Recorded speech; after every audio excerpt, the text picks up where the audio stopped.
ሀገረ ስብከት እንደሚመሩ መጠን በተለይ ሆሳዕና አድያ ስልጤ ሀገረ ስብከቶ በመናፍቅ የታጠረ በአሕዛብ የተከበበ ሀገረ ስብከት ላይ እያሰሩ ያሉት አንደኛ አክሱም ኪነ ሕንፃ የሚደግም የሆሳዕና ደብረ ገነት ማርያምን በልዩ ኪነ ሕንፃ ውበት እያሰሩ ይገኛሉ።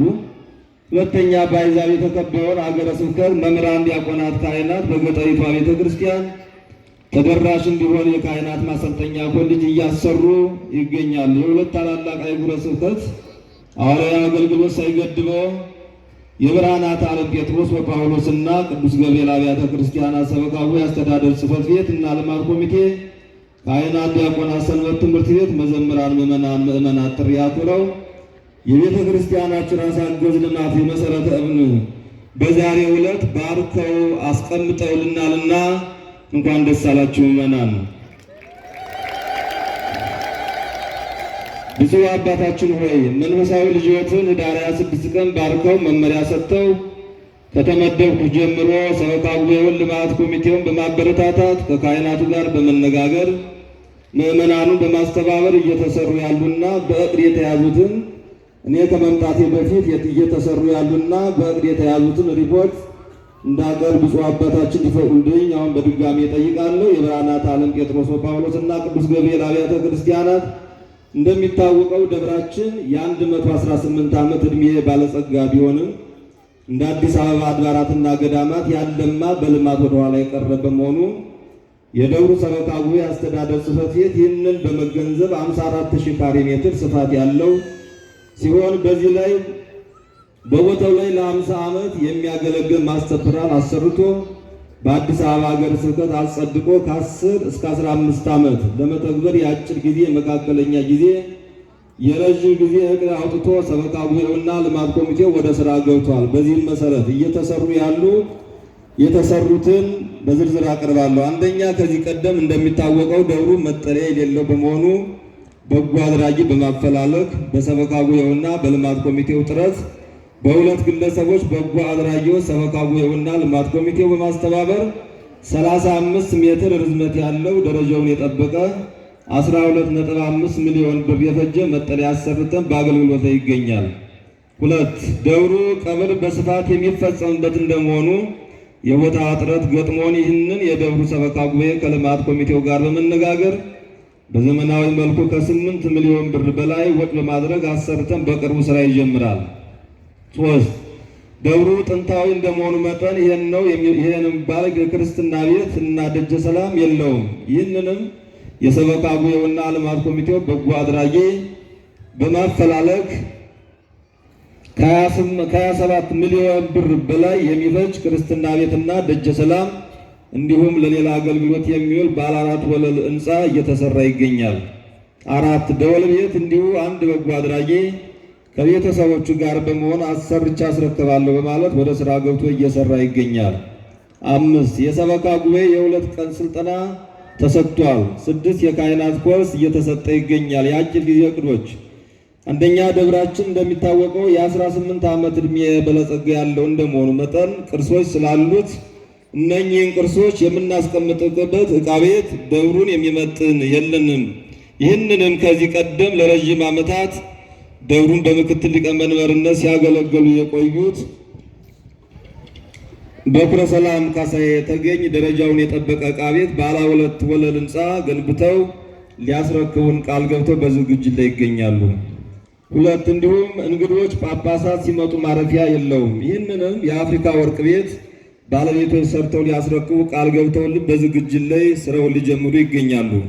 3 ከዚህ ቀደም ቤተልሔሙን ሰርተው ያስረከቡት አቶ ተመስገን ጫካ የተባሉት ጥሩ የቤተ ክርስቲያን አባት አሁንም ከቤተልሔሙ ጀምሮ ያለውን አጥር በሩን ሰርተው ለማስረከብ ቃል የገቡልን አባት ሊሰሩ በዝግጅት ላይ ይገኛሉ። 4 አሁንም በምክትል ሊቀመንበርነት በማገልገል ላይ ያለው የሚገኙ በኩረ ምዕመናን ጋሻው ጠና ጌታቸውና ቤተሰቦቹ በግምት 18 ሚሊዮን ብር የሚፈጅ ዋናውን በር ሰርተው ለማስረከብ ቃል ገብተው እሳቸው በዝግጅት ላይ ይገኛሉ። 5 የስብከተ ወንጌል አዳራሽ፣ የአገልግሎት መስጫ ቢሮዎች፣ መለስተኛ የስልጠና አዳራሽ፣ የስብሰባ አዳራሽ በአስፋልቱ በኩል ሱቆችን ያካተተ ሁለገብ አዳራሽ ለመስራት አፈር ምርመራ ዲዛይን አሰርቶ ፈቃዱን በቅርብ ቀን ተቀብለን ወደ ሥራ የምንገባ ይሆናል። 6 ሕፃናት እና ወጣቶች በሥነ ምግባር የሚታነጹበት በሃይማኖት የሚጎለመሱበት የሰንበት ትምህርት ቤት አዳራሽ ለመስራት በዝግጅት ላይ እንገኛለን። 7 በወንጌል ትምህርት ቤት በኩል ያለውን ቦታ ባለ 8 ወለል ሕንፃ ለመስራት እሱንም እንደዚሁ ፕላን አጸድቀን የግንባታ አዲሳት ፈቃድ ጠይቀን በመከታተል ላይ እንገናኝ። የመካከለኛ ጊዜ እቅዶች፣ አንደኛ ከመንገድ በታች ያለውን የገራጅ ቦታ ዘመናዊ ትምህርት ቤት ለመስራት የደብሩ ሰበካ ጉባኤና ልማት ኮሚቴው በጋራ በመወያየት የዲዛይን ስራውን በማጠናቀቅ ላይ ይገኛል። የረዥም ጊዜ እቅዶች፣ ደረጃውን የጠበቀ በቅዱስ ገብርኤል ጸበል ቦታ አካባቢ ሆስፒታል መገንባት። 2 በቅዱስ ኪዳነ ምሕረት ጸበል ቦታ የአብነት ትምህርት ቤትና ሁለገብ ህንፃ መገንባት። 3 የጋራ መኖሪያ አፓርታማዎችን መገንባት። 4 እንዲሁም ለቤተ ክርስቲያን መገልገያ የሚሆን እቃዎችን ማምረቻ ፋብሪካዎችን መገንባት ሲሆን እነኝን ከላይ የተዘረዘሩትን እቅዶቻችን በሙሉ የምንተገብራቸው በእግዚአብሔር ቸርነት፣ በድንግል ማርያም አማላጅነት፣ በቅዱሳን ጸሎት፣ በብፁዕነቶ ጸሎትና ቡራኬ፣ በምዕመናን ስጦታ፣ በበጎ አድራጊ ድግስና መሆኑን በእግዚአብሔር ስም ልንገልጽላችሁ እወዳለሁ። እንኳን ደስ አላችሁ ምዕመናን፣ እንኳን ደስ አላችሁ። ዛሬ ታሪካዊ ቀን ነው። እንኳን ደስ አላችሁ። እልል ብላችሁ እግዚአብሔርን አመስግኑ። ከዚህ ቀጥሎ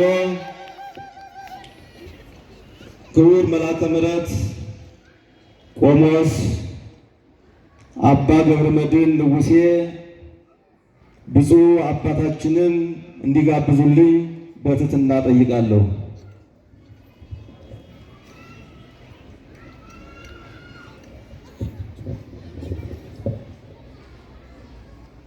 ብፁዕ አባታችን አቡነ ሕርያቆስ የአዲስ አበባና ሀዲያ ስልጤ አህጉረ ስብከት ሊቀ ጳጳስ፣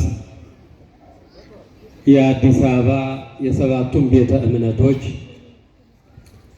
የቦርድ ሰብሳቢ፣ የቅዱስ ሲኖዶስ አባል፣ ክቡር መልአከ ምሕረት አባ ገብረ መድኅን ንጉሴ የአዲስ አበባ ሀገረ ስብከት ዋና ስራ አስኪያጅ፣ ክቡር መምህር አስናቀ የአዲስ አበባ ሀገረ ስብከት በጀትና ሂሳብና በጀት ክፍል ኃላፊ፣ ክቡር መጋቤ ስብሐት አብይ ዘለቀ የብፁዕ አባታችን ልዩ ጸሐፊና ፕሮቶኮል፣ ክቡር መልአከ ገነት አድማስ የዚህ ጥንታዊና ታሪካዊ አብያተ ክርስቲያናት አስተዳዳሪ፣ ክቡራን ሊቃውንተ ቤተ ክርስቲያን፣ የሰበካ ጉባኤ አባላት፣ የተወደዳችሁ የተከበራችሁ እግዚአብሔር የሚወዳችሁ እግዚአብሔርን የምትወዱ ምእመናንና ምእመናን በልዑል እግዚአብሔር ስም እንደምን አደራችሁ? እንደምን አደራችሁ? እንደምን ሰነበታችሁ? እግዚአብሔር ይመስገን ብለን ስሙን እንድንጠራ ክብሩን እንድንወርስ የፈቀደልን ልዑል እግዚአብሔር አምላካችን ክብር ምስጋና ይድረሰው። ብፁዕ አባታችን መቼም ስለ አዲስ አበባ ሀገረ ስብከት ስናገር ሰፊ ስራ ያለው ሰፊ ጊዜ የሚጠይቅ እረፍት የማይሰጥ ከስፋቱ ከምልአቱ የተነሳ እዛ የሚገቡ አባቶች ሁሉ ጊዜያቸውን ለቤተ ክርስቲያን፣ ጊዜያቸውን ለካህናት፣ ጊዜያቸውን ለምእመናን ነው የሚያሳልፉትና ቅድም የደረደርኩላችሁ የስልጣን ደረጃ በዚህ ሁሉ ደረጃ ስራ ላይ ናቸው ለማለት ነው እንጂ የብፁዓን አባቶችን ከፍታና ልዕልና በዚህ ተናግረን የምንፈጽመው የምንጨርሰው አይደለም። የስልጣኑን ደረጃም አይደለም እየነገርናችሁ ያለ ነው። በዚህ ሁሉ ደረጃ ግን ቤተ ክርስቲያናቸውን፣ ምእመናኖቻቸውን፣ ልጆቻቸውን ያገለግላሉ ለማለት ነው። አሁን በቀጥታ ካለቻቸው ከጥቂቷ ጊዜያቸው ሰውተው ክቡር ስራ አስኪያጁን ብፁዕነታቸውን አጅበው ይዘው እየመሩ ወደዚህ ቦታ የመጡት ይህን ሁሉ ታላቁን ሕዝባቸውን ለመባረክ እንደገና እስከ 5 ደረጃ የመሰረት ድንጋይ የተቀመጡባቸው የህንፃ ስራዎች አሉ። እነዚያንም የመሰረት ድንጋይ አስቀምጠው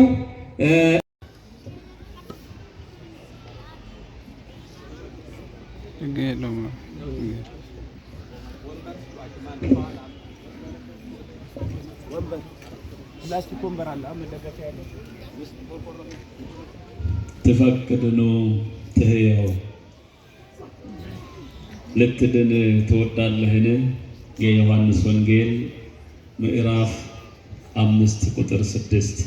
ብፁዕ አባታችን አቡነ ሕርያቆስ የአዲስ አበባና የሀዲያ ስልጤ ሀገረ ስብከት ሊቀ ጳጳስ፣ የቅዱስ ሲኖዶስ አባል፣ በአዲስ አበባ የሰባቱን ቤተ እምነቶች ቦርድ ሰብሳቢ፣ ክቡራን የመንፈሳዊ አገልግሎት ባልደረቦቼ፣ አዲስ አበባ ሀገረ ስብከት የክፍሉ ኃላፊዎች፣ የሶስቱም ክፍላተ ከተማ ስራ አስኪያጅ አባታችን ወንድማችን፣ እንዲሁም የዚህ ጥንታዊ ታሪካዊ ቤተክርስቲያን አስተዳዳሪ ሊቀ ብርሃናት አድማስ ሊቃውንተ ቤተክርስቲያን፣ ቅድም በማይረጋቸውና ደረጃቸው የተጠሩት የአባቶቼ ደረጃ እንደተጠበቀ ሆኖ ሰዓት ለመቆጠብ ነው። እንደምን አደራችሁ? እንደምን ከረማችሁ? ቸርነቱን ያላራቀብን ካዳቅንበት ወደ ፍቅሩ ወደ ጽድቁ ወደምንባረክበት ተራራ አቅርቦ የባረከን እየባረከንም ያለው የአባቶቻችን አምላክ ስሙ የተመሰገነ ይሁን። ልትድን ትወዳለህን? የቃሉ ተናጋሪ ፈጣሪ ዓለማት መድኃኔዓለም ኢየሱስ ክርስቶስ ሲሆን ይህ ቃል የተነገረው ደግሞ አንድ መከራ የጸናበት በሕመም አልጋ ላይ የወደቀ ሰው ሁሉ የረሳው ወደ ተረሳው መሄድ የሚወድ የተረሳውን ዓለም የናቀውን ዓለም ያራቀውን ማቅረብና አቅርቦ ማጽናት መፈወስ ስራው የሆነ እግዚአብሔር ነው መጻጉዕን የተናገረው። እንግዲህ እንደ ቤተ ክርስቲያናችን አስተምህሮ የዛሬ ሳምንት ምኩራብ ብለን ስንማማር ቆይተናል። ምኩራብ ቤተ መቅደሱ የጸዳበት፣ ቤተ መቅደሱ ለሐዲስ ኪዳን አገልግሎት ለሐዲስ ኪዳን መስዋዕት ዝግጁ የሆነበት ትምህርት የተሰጠበት ነው። በትምህርት ልቦናቸው እንዲጸና አይምሯቸው እንዲሰፋ ለሐዲሲቷ ሕግና ስርዓት ዝግጁ እንዲሆኑ ትምህርት የተሰጠበት ነው። ዛሬ ደግሞ ተአምራት የምናይበት፣ ተአምራት የምንሰማበት፣ ተአምራትን የምንማርበት ነው። እግዚአብሔር ይህንን ዓለም በሁለት መንገድ ነው ሲባርክ፣ ሲያገለግል፣ ሲገልጥ የቆየው። አንድ በትምህርት፣ ሁለት በተአምራት። ስለዚህ ትምህርት የተማረው ሕዝብ ተአምራት ደግሞ ለሚፈልጉ ሥጋ የተጫናቸው ደዌ የጎዳቸው ሰዎች ተአምራትን ይሻሉና ይህንንም ተአምር ለማድረግ በኢየሩሳሌም ከተማ የአይሁድ በዓል ነበርና በዓል ለማክበር ወደዛ አካባቢ ሄደ ይለናል።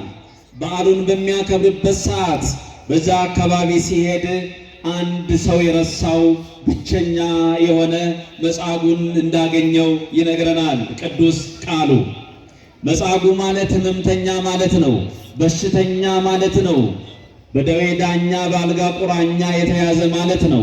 በዛ መጻጉዕ የነበረበት ቦታ አንዲት የበጎች መጠመቂያ የሕሙማን መፈወሻ ባለ 5 እርከን ወይም ደግሞ ባለ 5 ደረጃ ያላት ጉድጓድ ነበረች ይለናል። ይሄ ባለ 5 ደረጃ ወይም ደግሞ ባለ 5 እርከን ጉድጓድ አባቶቻችን እንዲህ ይሉታል።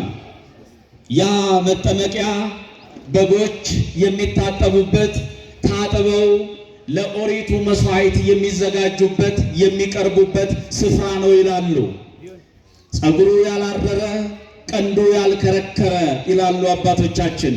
ለዛ መስዋዕት ብቁ የሆኑትን በጎች ሊቃነ ካህናቱ እየለዩ እያጠቡ ለእግዚአብሔር መስዋዕት የሚሆነውን በግ የሚለዩበት ስፍራ፣ የሚያነጹበት ስፍራ፣ የሚያጥቡበት ስፍራ ነበረ።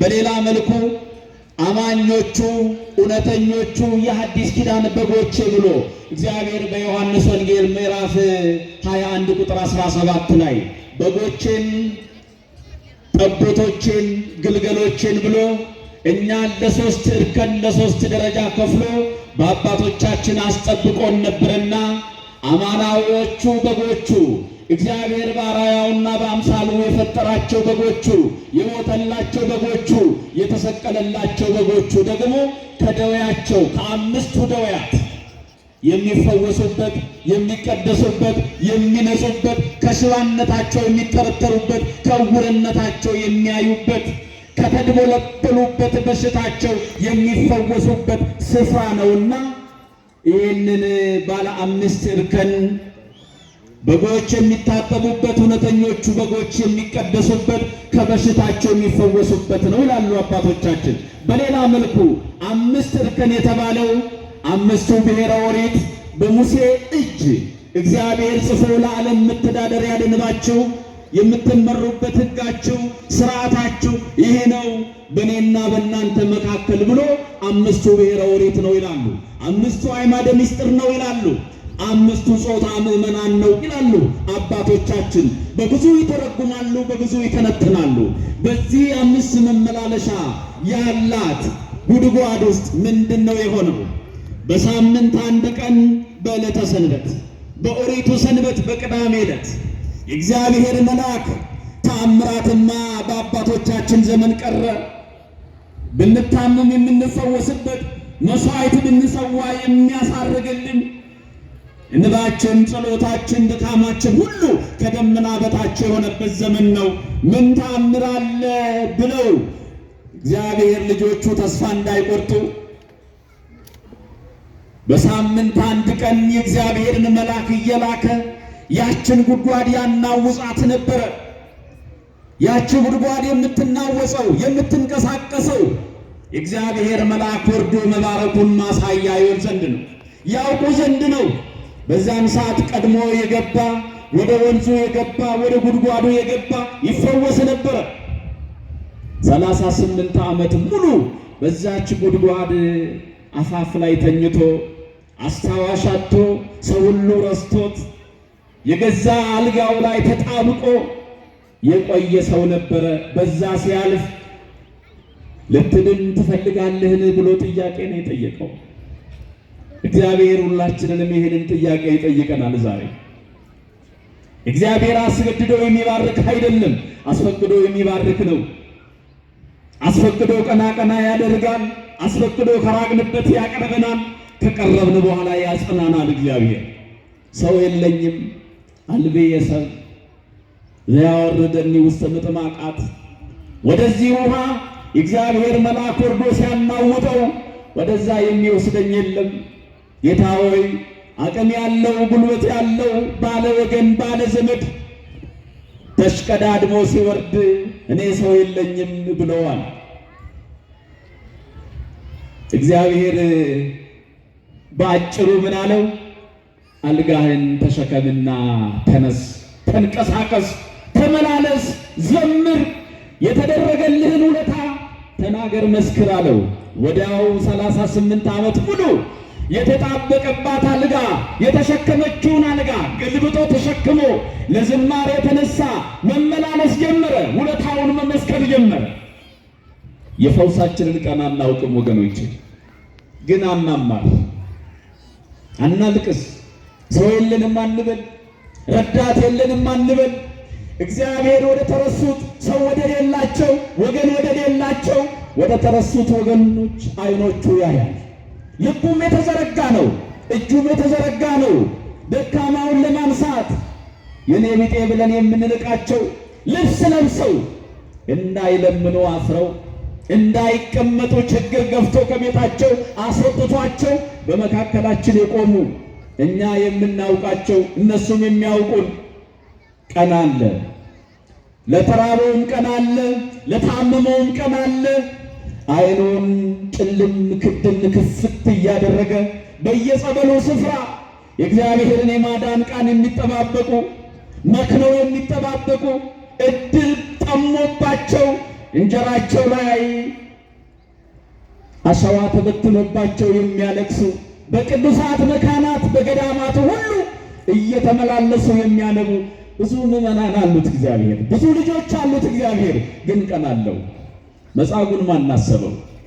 ማናሰበው? ተረስቶ ነበር እኮ ተረስቶ ነበር።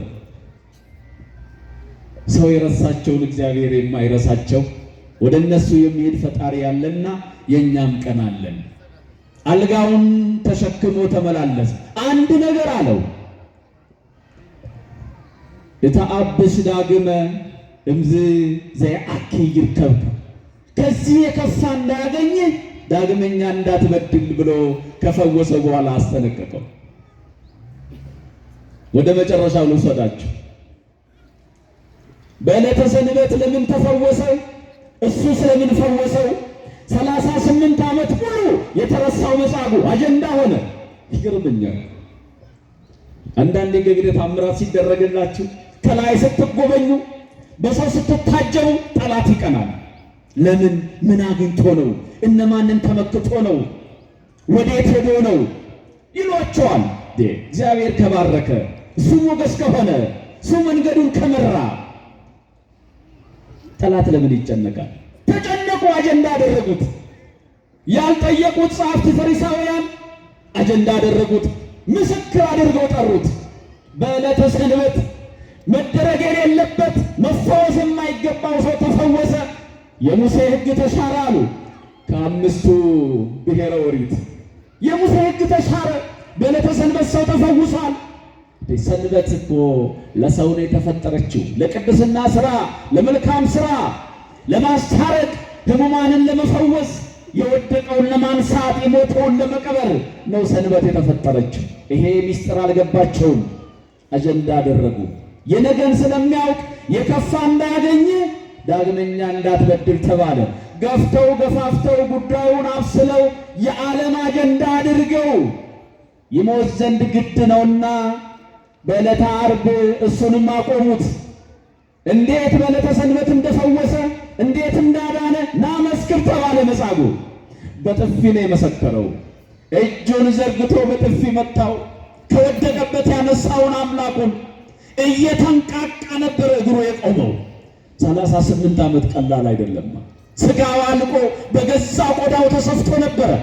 እግሩ እየተንጣጣ ቆመ። ያ ደካማው መጻጉዕ እጁን ዘረጋ። ማላይ አዳኙ ላይ ወደ ፈለገው ላይ።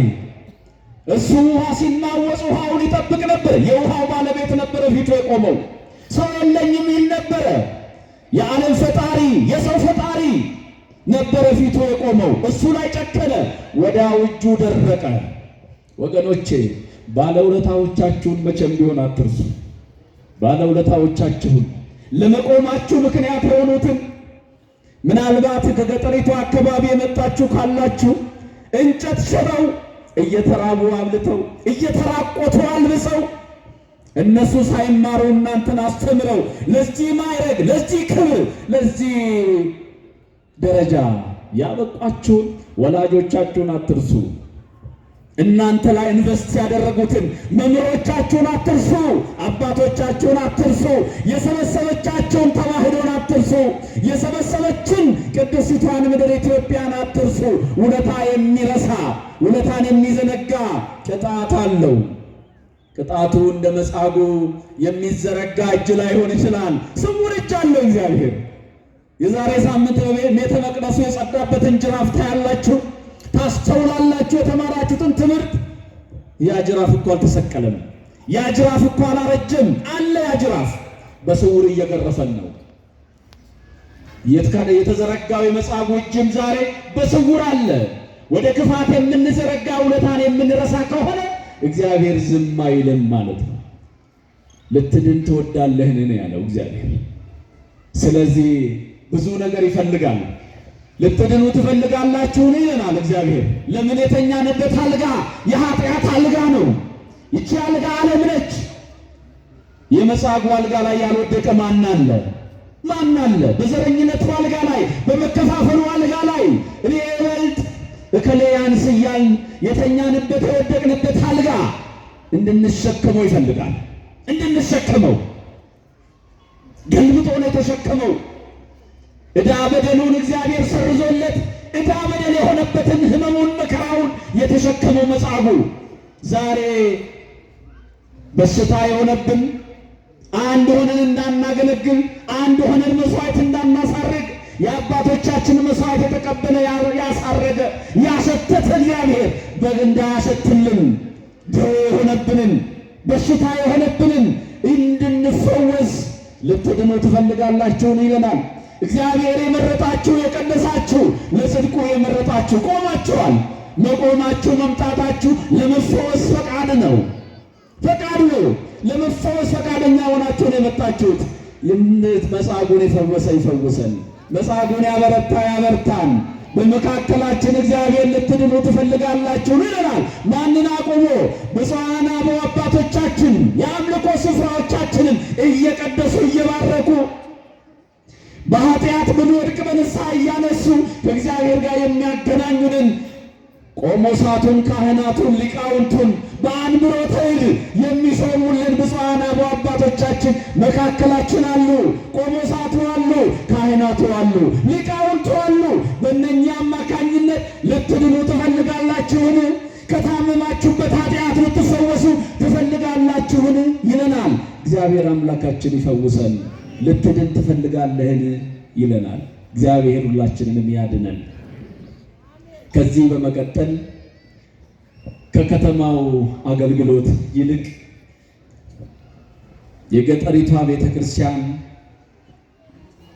በጭቃና በጨፈቃ የተሰራችዋ ምስኪኖቹ ድሆቹ ያደፈ ልብስ ለብሰው ንጹሕ ልባቸውን ይዘው እጃቸውን ዘርግተው የሚያነቡባት የሚያለቅሱባት መስዋዕት የሚያሳርጉባት ያችን ቤተ ክርስቲያን የሚመርጡ ብፁዕ አባታችን እንደ ፊታቸው እንደ ግንባራቸው ልባቸው ብሩህ የሆነው የዋው ወንጌላዊው አባት ዛሬ የጴጥሮስና የጳውሎስ ምዕመናን እድለኞች ናቸው። እንደ ኢትዮጵያ የቅዱስ ጴጥሮስና ጳውሎስ የሚወደድ የሚከበር ስሙ አዜና የሆነ የለም። ስሙን የሚመጥን ክብሩን የሚመጥን ልማት ግን ይቀረዋል። ያንን ለማልማት አንድ ሆናችሁ ተነስታችሁ ብፁዕ አባታችን መጥተው ይባርኩን፣ ይቀድሱን፣ ያስጀምሩልን። እጃቸው በረከት ነው። እሳቸው የባረኩት እሳቸው የረገጡት ሳይፈጸም ሪባን ሳይቆረጥ አይቀርም ብላችሁ አንድ ሆናችሁ በሰበካ ጉባኤ አማካኝነት ብፁዕነታቸውን ጋብዛችኋልና እንኳን ደስ አላችሁ። የጴጥሮስና የጳውሎስ ምዕመናን እንኳን ደስ አላችሁ። ቁጥራችሁና ግብረ መልሳችሁ አይገናኝም። በድጋሚ አመስግኑ። የእናንተ አባት የእናንተ መሪ በመሆን በቅርብ ጊዜ ነው የመጡት ሊቀ ብርሃናት አድማስ። እጅግ የበረከት አባት የልማት አባት ናቸው። እዚህ ቦታ ብፁዕነታቸው መጥተው እናንተ ፊት ቆመው ልጆቼ ብለው እንዲባርኳቸው ምክንያት የሆኑት አባታችን ናቸው። ሰበካ ጉባኤው ሁላችሁም ብፁዕ አባታችን እንደ ልጅ ያጎደልነውን ሞልተው ያራቅነውን አቅርበው ትምህርተ ወንጌል ቡራኬ አባታዊ መመሪያ ይሰጡናል። በታላቅ አክብሮትና ትሕትና ብፁዕነታቸውን እጋብዛለሁ። ወደ ብፁዕ አባታችን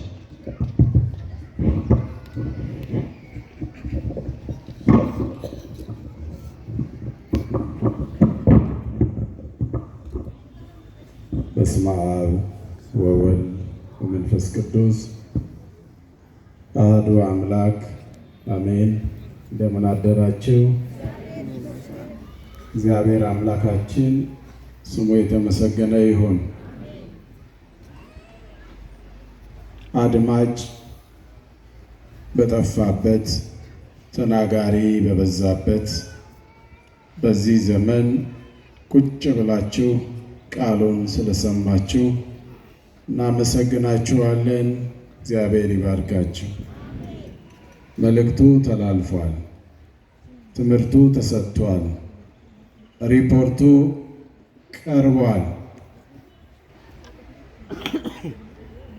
ብዙ ንግግርም ተነግሯል።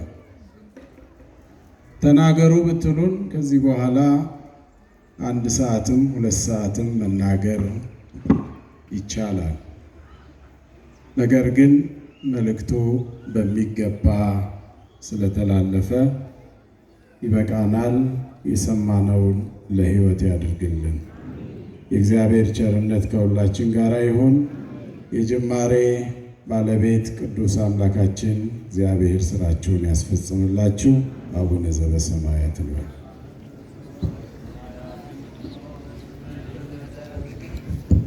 ፈቃድህ በሰማይ እንደሆነች እንዲሁም በምድር ትሁን። የዕለት እንጀራችንን ስጠን ዛሬ፣ በደላችንን ይቅር በለን እኛም የበደሉንን ይቅር እንደምንል፣ አቤቱ ወደ ፈተና አታግባን ከክፉ ሁሉ አድነን እንጂ መንግሥት ያንተ ናትና፣ ኃይል፣ ክብር፣ ምስጋና ለዘላለሙ አሜን። እመቤታችን ቅድስት ድንግል ማርያም ሆይ በመልአኩ በቅዱስ ገብርኤል ሰላምታ ሰላም እንልሻለን። በሐሳብሽ ድንግል ነሽ፣ በሥጋሽም ድንግል ነሽ።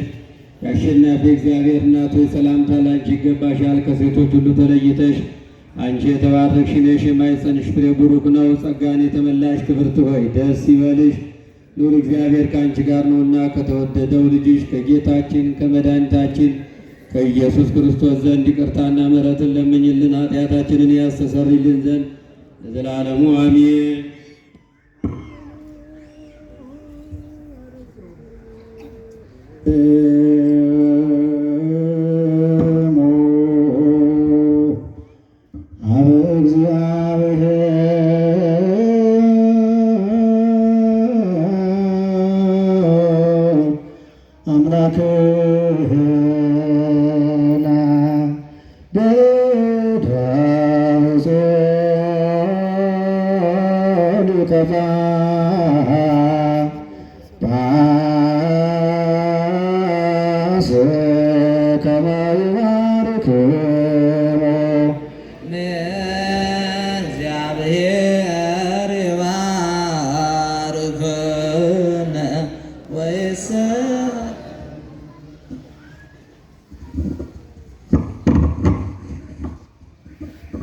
አቤቱ ጌታ ሆይ ሕዝብህን አድን፣ ርስትህንም ባርክ።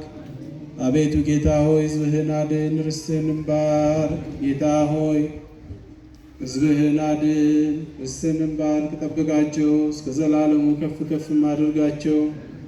በአንድ ልጅ በጌታችን በአምላካችን በመድኃኒታችን በኢየሱስ ክርስቶስ በክቡር ደሙ የዋጃት ቤዛም የሆንካት ቅድስት ቤተ ክርስቲያንን ጠብቃት።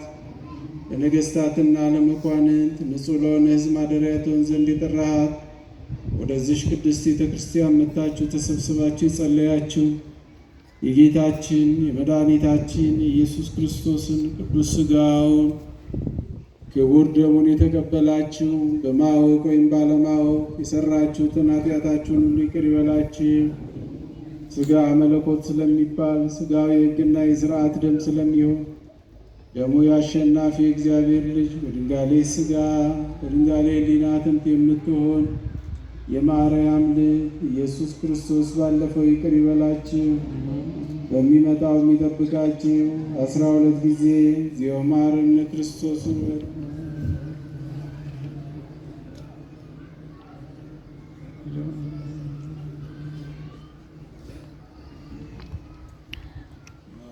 እግዝእትነ ማርያም መሐረነ ክርስቶስ